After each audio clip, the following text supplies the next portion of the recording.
আসসালামু আলাইকুম ওরহমতুল্লাহ। সম্মানিত দিনী ভাই বোনেরা, আজকে আমরা সূরাতুন নাবার মাধ্যমে 11টা নিয়ম শিখেই কুরআনুল কারীম ইনশাআল্লাহ সহিহ শুদ্ধভাবে শেখার চেষ্টা করব।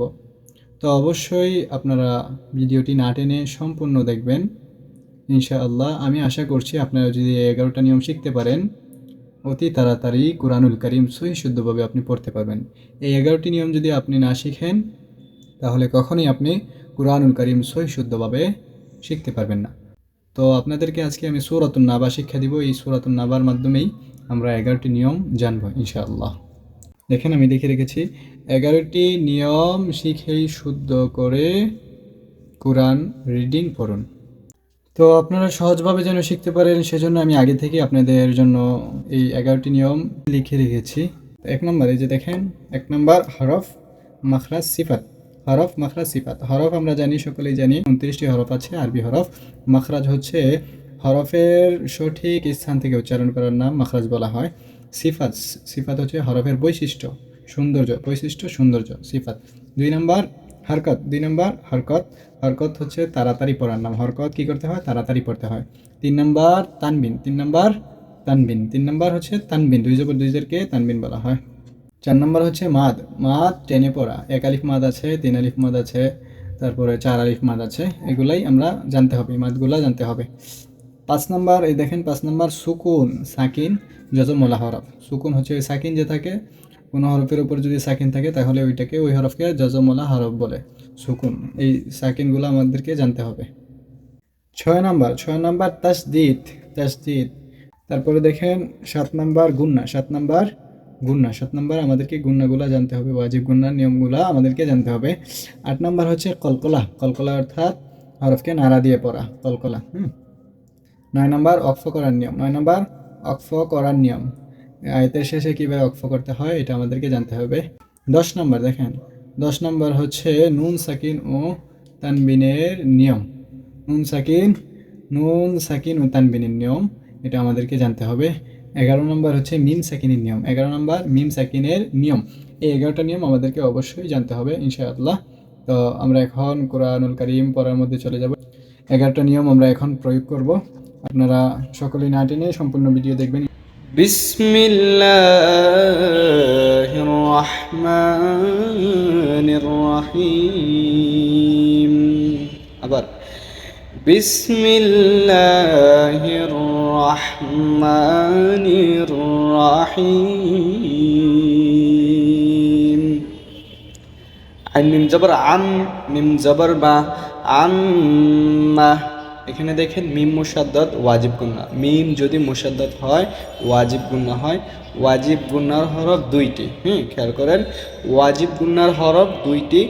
যদি মিমের মধ্যে এই যে তাসদিদ দেখছেন, তাসদিদ থাকে, তাহলে আমরা এখানে গুন্না করে পড়ব, এইভাবে গুন্না করব। আমার সাথে পড়েন, সাথে সাথে। আম্মা, আম্মা, এভাবে আম্মা, একসাথে, মাশাআল্লাহ। আম্মা। ইয়া জবর ইয়া, তা জবর তা, ইয়া তা। সিন আলিফ জবর সা, ইয়া তা সা। এখানে উপরে আমরা এই যে একটা দেখেন মোটা চিহ্ন দেখছি, মোটা চিহ্নটা হচ্ছে মধ্যে মুত্তাসিলের চিহ্ন, মধ্যে মুত্তাসিল। এই যে এখানে মোটা চিহ্নর বামে হামজা আসছে, এটাকে মধ্যে মুত্তাসিল বলা হয়। খেয়াল করেন, মধ্যে মুত্তাসিল বলা হয়। এমন চিহ্ন যদি আমরা দেখি, তাহলে আমরা এই জায়গার মধ্যে 4 আলিফ টানবো, এই জায়গার মধ্যে 4 আলিফ টানবো, এইভাবে। আম্মা ইয়াতাসা,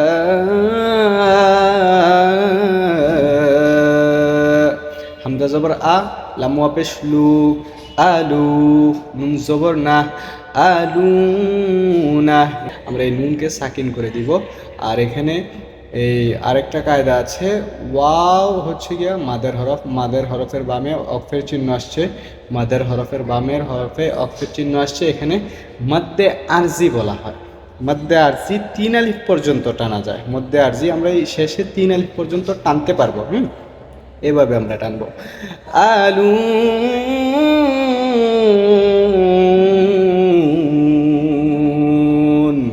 শুরু থেকে ধরেন। عما يتساءلون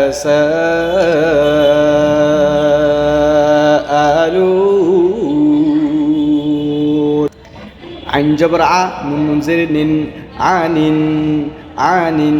এখানে খেয়াল করেন এই যে নুনের উপর তাসদিদ দেখা যাচ্ছে, এখানে নুন মুসাদ্দদ বলা হয়। নুনের উপর যদি তাসদিদ থাকে, এখানে আবার আগে বলেছিলাম নুন মুসাদ্দদ এবং মিম মুসাদ্দদ। হ্যাঁ, নুন মুসাদ্দদ এবং মিম মুসাদ্দদ যদি হয় তাহলে ওয়াজিব গুণনা। এখানে আমরা ওয়াজিব গুণনা করব। হ্যাঁ, এইভাবে গুণনা করব। গুণনাটা কিভাবে করব? এইভাবে আনিন আনিন, আমার সাথে পড়েন আনিন, নুন জবর না, বা জবর বা, না বা, হামজা লাম জের ইল, আনিন নাবাইল, আইন জবর আ, জয়া জের জি, আজি, মিম জের মি, আজিমি, আনিন আনিন নাবাইল আযীম। আমরা মিমকে সাকিন করে দিয়েছি আর মধ্যে আরজি, মাদের হরফের বামে অক্ফের চিহ্ন আসছে। এখানে 3 আলিফ টানতে পারবো, 3 আলিফ পর্যন্ত টানবো এইভাবে। আনিন নাবাইল আযীম।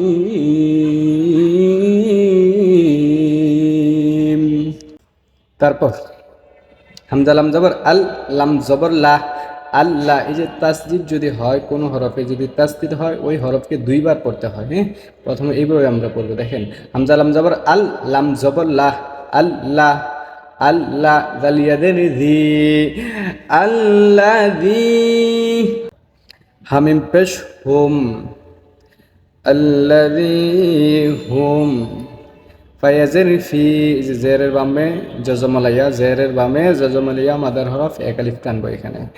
ফি, এভাবে। মাশাআল্লাহ, আমার সাথে পড়েন একসাথে।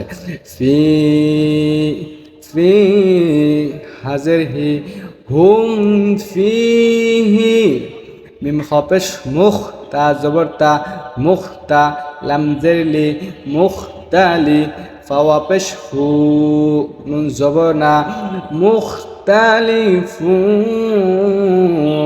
আমরা নুনকে সাকিন করে দিব, যেহেতু অক্ফের চিহ্ন আসছে, নুনকে সাকিন করে দিব। আর এখানে মাদ্দে আরজি, মাদের হরফের বামে অক্ফের চিহ্ন আসছে, মাদ্দে আরজি 3 আলিফ টানবো এইভাবে। মুখতালিফুন।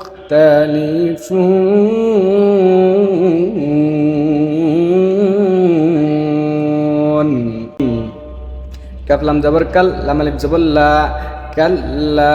জবরের বাম পাশে খালি আলিফ, মাদের হরফ এক আলিফ টানতে হয়। এখানে দেখেন জবরের বাম পাশে খালি আলিফ, লা, লাম আলিফ জবর লা, এখানে একটা লাম আর একটা হচ্ছে আলিফ। হ্যাঁ, এটা অনেক সবাই জানেন, আবার যারা না জানেন শিখে নেন। এখানে 2টা হরফ আছে, লাম আলিফ। এই যে এটা হচ্ছে লাম, এই সুজা যেটা লাম, এটা হচ্ছে আলিফ। লা, জবরের বাম পাশে খালি আলিফ হয়েছে, মাদের হরফ আমরা এক আলিফ টানবো। মাদের হরফ হচ্ছে 3টি, আলিফ ওয়াও ইয়া, এইভাবে। কাল্লা, সিন জবর সা, ইয়া আইন জবর ইয়া, সা ইয়া, লাম জবর লা, আইনকে আমরা একটু গলার মধ্যখান থেকে শুদ্ধ করে উচ্চারণ করে পড়বো। সা ইয়া, লাম জবর লা, মিম পেশ মু, লামু, নুন জবর না, সা ইয়ালামুনা। আমরা নুনকে সাকিন করে দিব, অক্ফের চিহ্ন আসছে। আর মাদের হরফের এই যে এই সূরার মধ্যে অনেকগুলা মধ্যে আরজির নিয়ম আছে, মধ্যে আরজির নিয়ম আছে। এই যে মাদের হরফের বামে ওয়াকফের চিহ্ন আসছে, মধ্যে আরজি আমরা 3 আলিফ টানবো এইভাবে। শুরু থেকে ধরে মাশাআল্লাহ। কাল্লা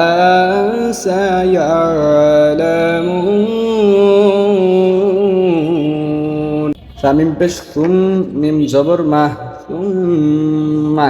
এখানে দেখেন সামিম পেশ সুম, মিম জবর মা, সুম্মা, মিম মুশাদ্দাদ ওয়াজিব গুন্না, মিম মুশাদ্দাদ ওয়াজিব গুন্না। এই যে মিমের উপর তাসদিদ ওয়াজিব গুন্না, আমরা এখানে গুন্না করে পড়বো এইভাবে। সুম্মা সুম্মা, কাফলাম জবর কাল, লাম আলিফ জবর লা, কাল্লা।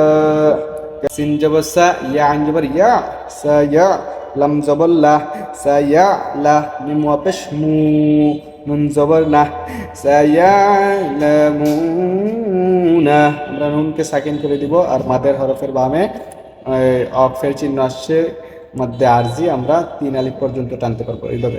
সুম্মা কাল্লা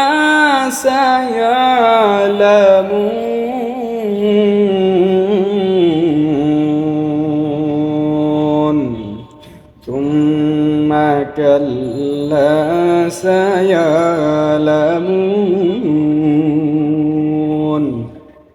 হামজা জবর আ, লাম মিম জবর লাম, আলাম। হামজা জবর আ, লাম মিম জবর লাম, আলাম। এখানে মিম সাকিনের পরে নুন আসছে, এই যে দেখেন মিম সাকিনের পরে নুন আসছে, তাহলে আমরা ইজহারে সফবি বলবো। এটাকে ইজহারে সফবি বলা হয়, এটা ইজহারে সফবি। মিম সাকিনের পরে যদি নুন আসে ইজহারে সফবি। আমরা এখানে গুণনা করব না, এইভাবে আলাম আলাম আলাম এভাবে করবো আলাম। মিম সাকিনের পরে যদি বা ও মিম ব্যতীত অন্য কোনো হরফ আসে তাহলে ইজহারে সফি বলা হয়। এখানে গুণনা করা যায় না, গুণনা হবে না, গুণনা ছাড়া এইভাবে করবো আমরা। আলাম নুন জিম জবর নাজ, আলাম নাজ। আম জবর আ, লাম লাম জের লিল, আলাম আলাম নাজ আলিল, আলাম নাজ আলিল। এই জিমের মধ্যে সাকিন হয়েছে, তাহলে কলকলা হবে। এখানে কি হবে? কলকলা হবে। জিমের মধ্যে যদি সাকিন হয় কলকলা হয়। কলকলা এইভাবে করতে হয়। কলকলা মানে একটু কম্পন করা, নাড়া দেওয়া। না যে না যে না যে না যে এভাবে না যে। কলকলার হরফ পাঁচটা, কফ ত বা জিম দাল। এই কলকলার হরফের মধ্যে কি করতে হয়? একটু নাড়া দিতে হয় এইভাবে। আলাম নাজআলিল, আলাম নাজআলিল। হামজা র জবর আর, দ জবর দ, আর দ। মিম জের মি, হা খারা জবর হা, মি হা। জবর যদি খারা হয় এক আলিফ টানতে হয়। এখানে দেখেন হার উপরে খারা জবর, আমরা এক আলিফ টানবো এইভাবে। মি হা, মি হা, মি হা।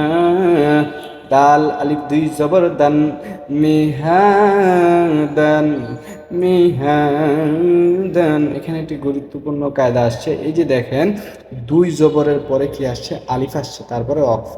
দুই জবরের পরে যদি আলিফ আসে তাহলে আমরা কি করব? এখানে এক জবরকে ছেড়ে দিব, এক জবর পড়বো না। খেয়াল করেন, এক জবরকে পড়বো না। এক জবরকে না পড়ে আমরা মাদ করে মাদের মতো এইভাবে এইভাবে পড়বো। মিহাদা, মিহাদা,